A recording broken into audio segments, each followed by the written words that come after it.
দুনিয়ার জমিনে আমার মা নাই, বাবা নাই, আমি এতিম, আমি আব্বা হারা এতিম, মা হারা এতিম। বাল্য কালে এ মা বাপ যারো এ মরে রে, তাহার মতো দুঃখী নাই রে জগতে, তাহার মতন দুঃখী নাই রে জগতে। এ বাবাজি আমার সোনা মানিকেরাম ডাক দিয়া বলে, দাদু গো, নদী দিয়ে আস্তে আস্তে নৌকাটা ভেঙে চুরমার হয়ে গিয়ে সবাই আমার সঙ্গীরা মারা গেছে, বাবা মা মারা গেছে, আমাকে একলাই বাঁচিয়ে রেখেছে আমার আল্লাহ।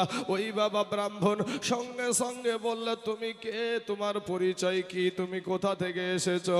বলে, আমার পরিচয় হলো আমি হইলাম একজন মুসলিম, আমার হলো সম্পদ হলো ঈমান, আমার রব হলো আল্লাহ। ব্রাহ্মণ একটা ডাক দিয়া বলে, এ ছোট বাচ্চা শোনো, একটা কথা শোনো, তুমি যেই কথা বলেছো এটা আর উচ্চারণ করিও না, জোরে কথা বলিও না, কারণ এই মালদ্বীপের গভর্নরের আইন হলো যদি কোনো মুসলিম এই দেশে পা রাখে তাকে আর জিন্দা রাখবে না, তাকে শেষ করে দিবে। বলে, আপনি এত বুঝে নিলেন আমি মুসলিম, তাহলে আপনি কেন কিছু বলেন না? ওরে বাবা, আমিও একজন ব্রাহ্মণ, আমি জানি একজন ব্যক্তি আমাদেরকে সৃষ্টি করেছেন, তিনি হলেন আল্লাহ। এবার বলছে, হুজুর দাদা গো, ও দাদা, তাহলে উপায় কি হবে? এই দেশে তো থাকার মতন কোনো কেউ জায়গা দিবে না। বলে, শোনো, তুমি কাউকে পরিচয় দিবা না, তোমার থাকার ব্যবস্থা আমি নিজে একটু করে দিব। রাখে আল্লাহ, মারে কে? মারে আল্লাহ, তাকে বাঁচাই কে? আল্লাহ যাকে মারবে কেউ বাবাজি তাকে রুখতে পারবে না। এ বাবারা, সোনা মানিকেরা, আল্লাহ কোরআনে বলছেন, ওয়া তুইজ্জু মান তাশা ওয়া তুজিল্লু মান তাশা বিয়াদিকাল খায়র ইন্নাকা আলা কুল্লি শাইইন কাদির। আল্লাহ যাকে ইজ্জত দিবে সে ইজ্জত পাবে, আর আল্লাহ যাকে বেইজ্জতি করবে পৃথিবীতে কেউ তাকে সম্মানের জায়গায় উঠাতে পারবে না। হে মুসলমান যুবক, দিলখানা একটু নরম করে দেন, কেউ এদিকে ওদিকে তাকাতাকি করবেন না রে বাবা। আমাদের কোরআন আল্লাহর কালামের কতটা পাওয়ার একটু বার শুনে যান বাবা। সোনা মানিক রে, এবার বাবাজি ওই ব্রাহ্মণের একটা বোন ছিল, ওই বোনটার স্বামী দুনিয়াতে বেঁচে ছিল না, একটা বাবাজি বিটি ছিল। বলে, আমি তার বাড়িতে নিয়ে যাব তোমাকে, সেখানে থাকার একটু জায়গা করে দেব, তুমি জানো তোমার পরিচয়টা গোপন রাখিও। বলে, ঠিক আছে দাদু। এবার চলে গেলেন ব্রাহ্মণের সঙ্গে, টুক টুক টুক টুক টুক টুক টুক টুক করে যাওয়ার পরে বাবা, এবার ওই আপনার ওই ব্রাহ্মণ ডাক দেয়, দিদি, ও দিদি, তোমার কপাল খুইলা গেছে, বিনা কষ্টতে একটা পুরুষ সন্তান তুমি পেয়ে গেছো। বলে, কিরকম? বলে, এই বাচ্চাটার মা নাই, বাবা নাই, এই ছেলেটার এতিম ছেলে, এই ছেলেটাকে তোমার কাছে একটু রেখে দাও। ওই মহিলা ডাক দিয়া বলে, ভাইজান, আমাদের তো কোনো খাবার হয় না, আমাদের মা বেটির খাবার জোগাতে আমি হিমশিম খেয়ে যাই, আবার এই ছেলেটাকে কেমন করে আমি খাওয়াবো, কেমন করে তাকে লালন পালন করব?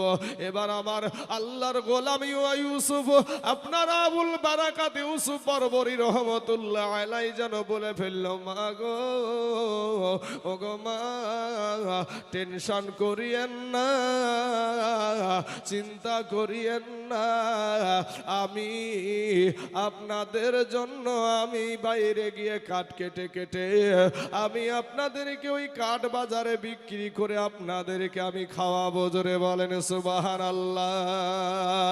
যাই হোক বাবা, লম্বা ঘটনা আমি সংক্ষিপ্ত করে দিচ্ছি। ওই বাড়িতে থাকার ব্যবস্থা হয়ে গেল।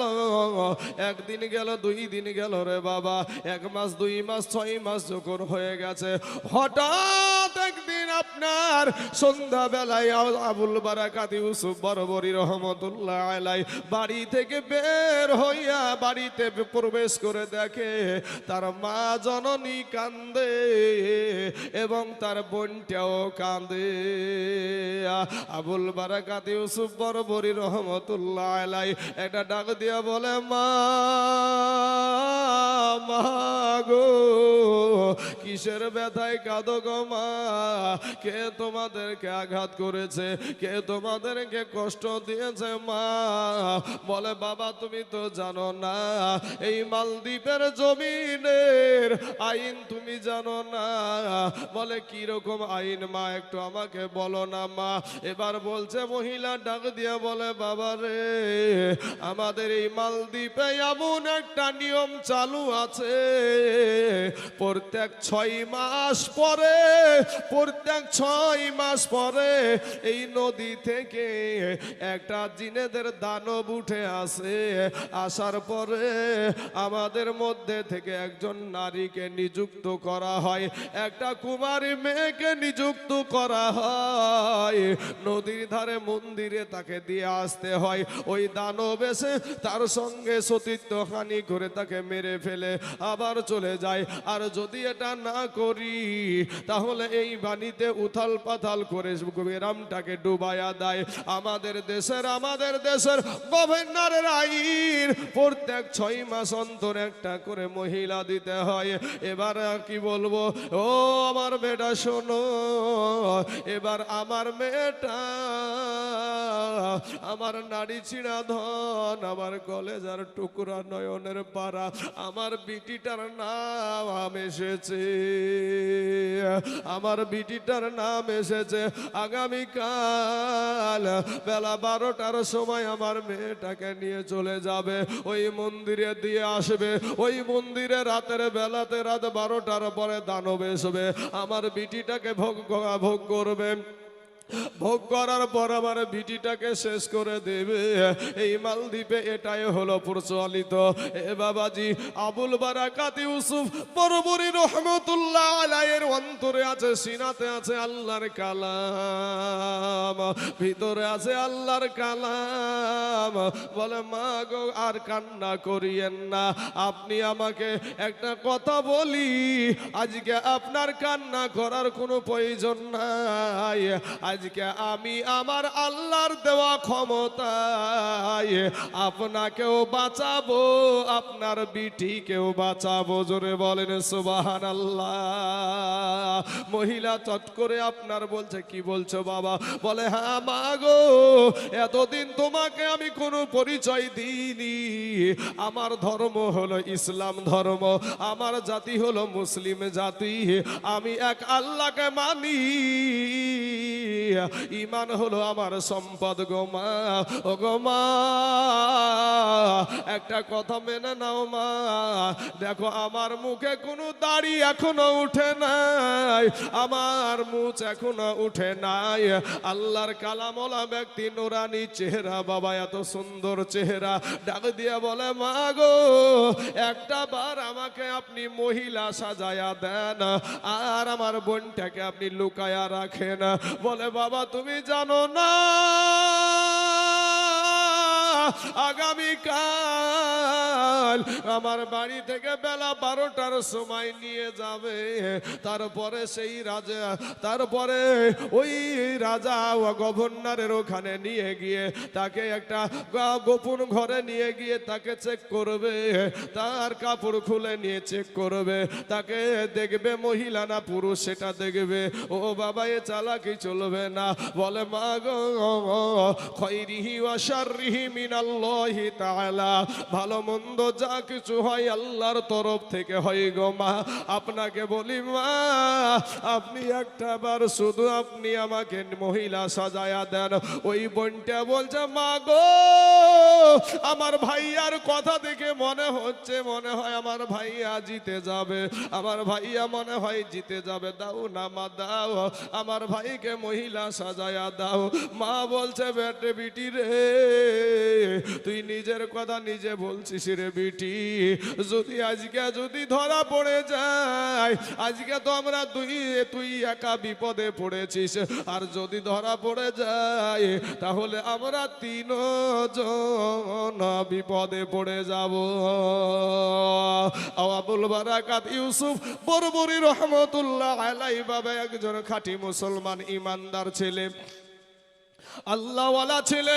এ বাবাজি, আমার আল্লাহর উপরে ভরসা করে, আল্লাহকে বিশ্বাস করে, বলে মা গো চিন্তা করেন না, টেনশন করেন না, আপনাদের জিনেদের দানবের সাথে আল্লাহর কোরআন দিয়া আমি লড়াই করব। জোরে বলেন সুবহানাল্লাহ। হে বাবাজি আমার সোনামানিকেরা, মা জননী রাজি হয়ে গেল ভাই। মা জননী যখন রাজি, সুন্দর করে মহিলা সাজায়া দিয়েছে। দুপুর 12টার সময় সরকারি প্রশাসন আসলো। আসার পরে এবার বাবা তাকে দেখবে, তাকে চেক করবে, কিন্তু বাবা রে এমন ভাবে ঘুমটা দিয়েছে, অন্যান্য মহিলাদেরকে আনতে গিয়া ওই মহিলাগুলা বলে আব্বু গো বাঁচাও, ও মা বাঁচাও, কিন্তু আবুল বারাকাত ইউসুফ বরবরি রহমতুল্লাহ আলাইহি আল্লাহর গোলাম একটা কোনো কথা বলে নাই, কারণ জানে গো আমার পক্ষে আছে আমার আল্লাহ। এ মুসলমান, এরা আমার যুবক ভাই, ও রংপুরের মুসলমানেরা শুনেন, বদরের প্রান্তের ঘটনা একটা বার নজর শুনে দেখবেন। বদরের প্রান্তরে আমার দয়ার নবীজির সাহাবীদের হাতে তরবারি ছিল না, অস্ত্র ছিল না, বল্লম ছিল না, লেজা ছিল না, তীর ধনুক ছিল না। ও বাবাজি, খেজুরের ডালকে আমার আল্লাহ ওই বদরের প্রান্তরে বাবা তরবারি বানায়া দিয়েছিল। জোরে বলেন সুবহানাল্লাহ। আজকে আমাদের এই ভারতের জমিনে মুসলমানদের কি যারা ভয় দেখায়, ও শুনে নেন দেশের মানুষেরা, ও শুনে নেন দেশের সরকার গো, মুসলমানদের হাতে প্রশাসন নাই এটা সঠিক, মুসলমানদের হাতে অস্ত্র নাই এটা সঠিক, মুসলমানদের হাতে কোনো গুলি বন্দুক নাই এটা সঠিক, কিন্তু রাস্তার পাথর মুসলমানদের জন্য আছে। জোরে বলেন সুবহানাল্লাহ। রাস্তার পাথরই যথেষ্ট। কাফন পরে যদি রাস্তায় কেউ নামতে পারে, মুসলমানেরাই পারে। কথা বলেন ঠিক না ঠিক? আমরা এক আল্লাহকে ভয় করি, কাউকে না। আমরা এক আল্লাহকে ভয় করি, দুনিয়ার কোন ছলিমুদ্দি কুলিমুদ্দি ড্যাড ব্যাটারিকে না। বাবাজি, আমরা জানি আমাদেরকে একদিন মরতেই হবে। আমরা যদি আল্লাহর কোরআনের জন্য, ইসলামের জন্য, মাদ্রাসার জন্য, মসজিদের জন্য যদি জীবন দিই, আল্লাহ পাক আমাদেরকে শহীদি মৌত দান করবে। জোরে বলেন সুবহানাল্লাহ। শহীদি মৌত একটা ব্রিজ, একটা কালভেট, এই পারে দুনিয়া, মরার পরে সঙ্গে সঙ্গে ওই পারে জান্নাত। জোরে বলেন সুবহানাল্লাহ। শহীদি মৌত আল্লাহ কোরআনে বলছেন, ওয়ালা তাহসাবান্নাল্লাযীনা কুতিলু ফী সাবিলিল্লাহি আমওয়াত বাল আহইয়াউন ইনদা রাব্বিহিম ইরজাকুন। আল্লাহর রাস্তায় যারা জীবন দেয় তাদেরকে মরা বলিও না, বরং তারা জিন্দা। জোরে বলেন সুবহানাল্লাহ। বাল আহইয়াউন ইনদা রাব্বিহিম ইরজাকুন, এবং আমার আল্লাহ পাক তাদের কবরে জান্নাতি রুজি দেয়। জোরে বলেন সুবহানাল্লাহ। বাবাজি আমার সোনা মানিকেরা, আমার ভাই জানারা, নুজহাতুল মাজালিস কিতাবে একটি ঘটনা এসেছে বাবা। ঈসা নবীর জামানায় ঘুরতে বেরিয়েছে, সুন্দর সাদা পাথর। তো পাথরে, ওটাও আমি বিস্তারিত বলছি না, একটা মেন জায়গাটুকু বলে দিচ্ছি।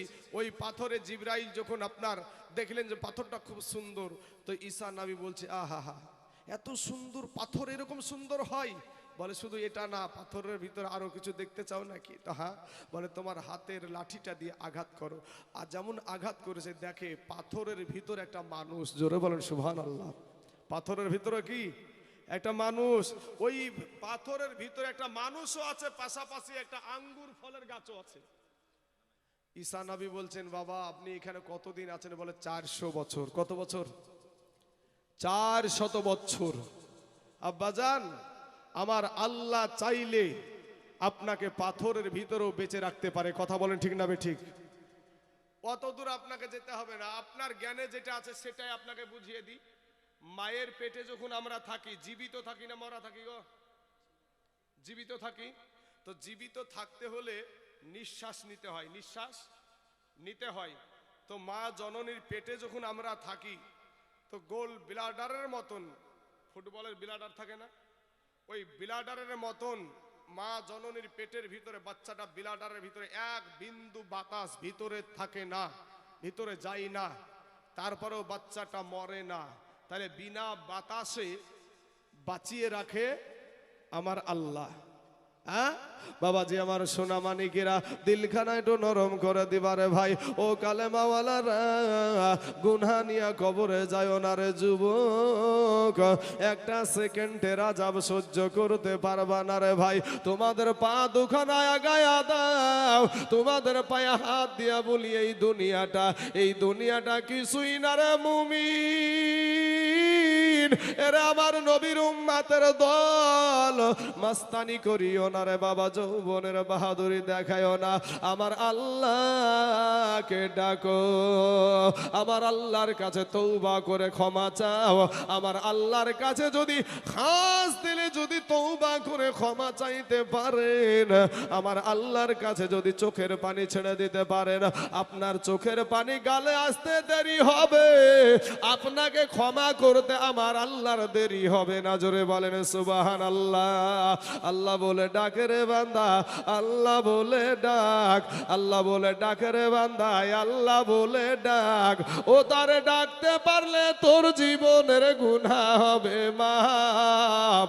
ও তারে ডাকতে পারলে তোর জীবনের গুনাহ হবে মাফ। আল্লাহ বলে ডাকে রে বান্দা, আল্লাহ বলে ডাক, আল্লাহ বলে ডাকে রে বান্দা, আল্লাহ বলে ডাক।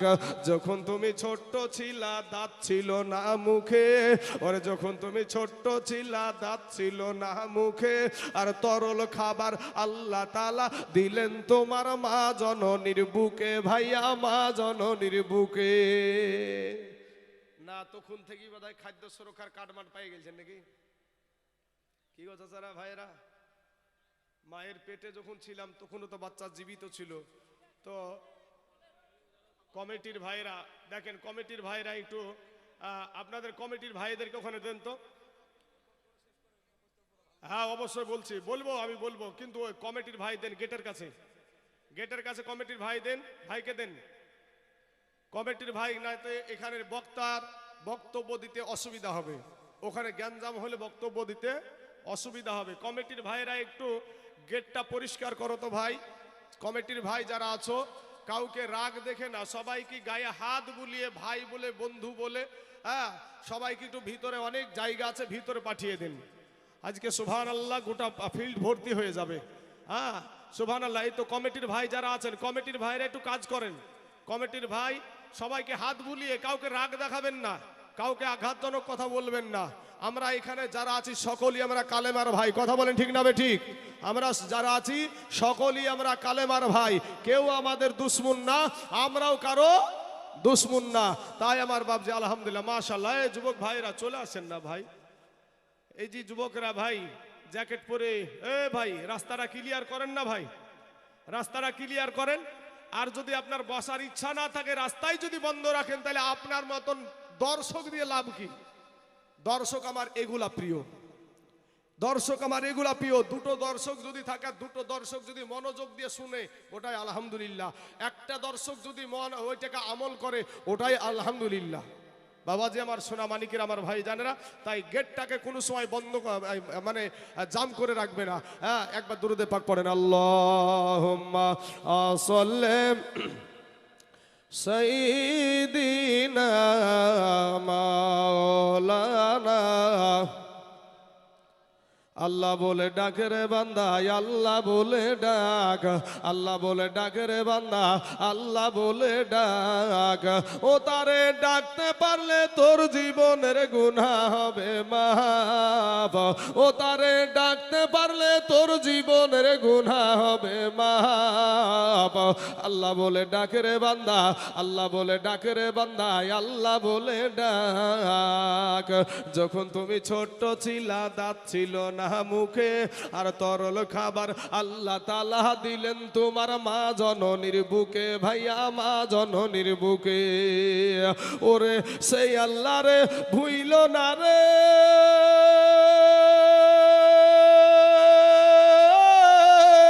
সে আল্লাহ রে ভুইল না রে, জীবন যাক আর থাক। আল্লাহ বলে ডাক রে বান্দা, আল্লাহ বলে ডাক। ও তারে ডাকতে পারলে তোর জীবনের গুনাহ হবে মাফ। ও তারে ডাকতে পারলে তোর জীবনের গুনাহ হবে মাফ। আল্লাহ বলে ডাক রে বান্দা, আল্লাহ বলে ডাক। যখন তোমার কেউ ছিল না তখন ছিলেন তিনি, এখন তোমার সব হইয়াছে পর হইয়াছে উনি রে বাবা, পর হইয়াছে উনি। মায়ের পেটে বাচ্চা কি খেয়ে বেঁচে থাকবে? দুনিয়ার প্রধানমন্ত্রী, মুখ্যমন্ত্রী, জজ, ব্যারিস্টার কেউ ভাবে জানেন কি ভাই? কেউ তো ভাবে নাই। আমার আল্লাহ বলে বান্দা রে, আমি তোর রব, আমি তোর আল্লাহ, তোকে আমি দুনিয়াতে পাঠাবো। আমার আল্লাহ শুনেন, কোনটা থেকে কোনটা বলি বাবা, আমার আল্লাহ আপনাকে বানাতে গিয়ে 4টে জিনিসের কসম কেটেছে, 4 বার কসম কেটেছে। আমার আল্লাহ কসম কেটেছে কি? ওয়াতিন ওয়াজাইতুন ওয়াতুরি সিনিন ওয়া হাযাল বালাদিল আমিন। আমার আল্লাহ 4 বার কসম কেটেছে। তারপর সেই আল্লাহকে ডাকতে রাজি না। আল্লাহ বলে বান্দা, তোকে যদি বুবা করে পাঠিয়ে দিতাম, আমি অন্ধ করে যদি পাঠিয়ে দিতাম, পৃথিবীর বুকে কোনো সার্জন, কোনো ডক্টর ছিল না তোর দৃষ্টি ফিরায়া দিতে বা তোর জবান থেকে কথা বের করতে কেউ পারতো না। কথা বলেন ঠিক না ঠিক? বাবাজি আমার সোনা মানিকেরা, তাহলে মায়ের পেটে কি খেয়ে বেঁচে থাকবো দুনিয়ার কেউ না ভাবলে আমার আল্লাহ ভেবেছে। তাহলে তখন আমাদের কেউ ছিল না, তখন ছিল আমাদেরকে আল্লাহ। আপনি দুনিয়াতে এসে মোটা খাবার তো আপনি খেতে পারবেন না, গলায় আটকিয়ে যাবে। এবার বিষয়টা আমার আল্লাহ বলো বান্দারে, আমি তোর আল্লাহ, তোকে বড় মোহাব্বত করি, বড় ভালোবাসি। আমি আল্লাহ, তুই তো মোটা খাবার খেতে পারবি না। আমি আল্লাহ তোর মা জননীর বুকের ওপরে 2টা ফ্রিজ বসায়া দিয়েছি। জোরে বলেন সুবহানাল্লাহ। তুই মহা আনন্দে পান করবি, তোর কোনো অসুবিধা হবে না। তাই কবি বলছেন, যখন তোমার কেউ ছিল না তখন ছিলেন উনি, এখন তোমার সব হইয়াছে পর হইয়াছে তিনি রে বাবা, পর হইয়াছে তিনি। আবার যেদিন তোমার কেউ রবে না, আবার যেদিন তোমার কেউ রবে না, সেদিন থাকবেন উনি। আল্লাহ বলে ডাকে রে বান্দা, কবরে যাওয়ার সাথে সাথে সবাই পর, কবরে যাওয়ার সঙ্গে সঙ্গে তখন আমার আল্লাহ ছাড়া আর আমার নবী ছাড়া কেউ নাই। বুঝলেন না বাপ? সোনা মানিকেরা, আমার ভাই জানেরা, যাই হোক বাবাজি আমার সোনা মানিকেরা, আপনার আবুল বারাকাত ইউসুফ বরবরী রহমতুল্লাহ আলাইহি ঘটনা ইবনে বুতুতা রহমতুল্লাহ আলাইহি টেনেছে বাবা। এই মালদ্বীপের জমিনে কোনো মুসলমান ছিল না, এ বাবারা কোনো ঈমানওয়ালা ছিল না, কোনো কোরআনওয়ালা ছিল না, কোনো মাদ্রাসা ছিল না, মসজিদ ছিল না রে বাবা। এই মালদ্বীপের জমিনে কোরআনের কত জ্ঞান শক্তি একটু শুনে যান বাবা। আজকে আপনাদের চোখের সামনে দেখলেন এই মাদ্রাসার অক্লান্ত পরিশ্রম করে তার শিক্ষক বাবাজি রাত্রি 3টার সময় হাফেজ ছাত্রদেরকে উঠাতে হয় রে বাবা।